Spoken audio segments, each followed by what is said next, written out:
Guarantee আপনাকে কে দিয়েছেন? কথা বলেন ঠিক কিনা? এই 10 বছর কাটাইতে হবে, কেমনে কাটাইতে হবে, কেমনে কাটাইতে হবে জানেননি?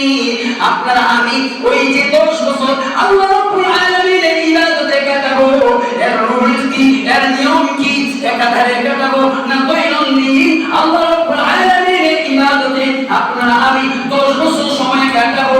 এই কথাটি বোঝানোর জন্য, বুঝার জন্য রাসূল পাক সাল্লাল্লাহু আলাইহি সাল্লামের হাদিসের কাছে যাওয়ার দরকার আছে না নাই? আছে। মেরে মহতরম ভাইও, রাসূল পাক সাল্লাল্লাহু আলাইহি সাল্লামের জিন্দেগিতে মেরাজ হয়েছিল, কথা সত্য কিনা? মেরাজ হয়েছিল। মেরাজ থেকে আসার পথে আপনার আমার জন্য সরকারে তো আলম নবী পাক সাল্লাল্লাহু আলাইহি সাল্লাম তিনি কি করেছিলেন?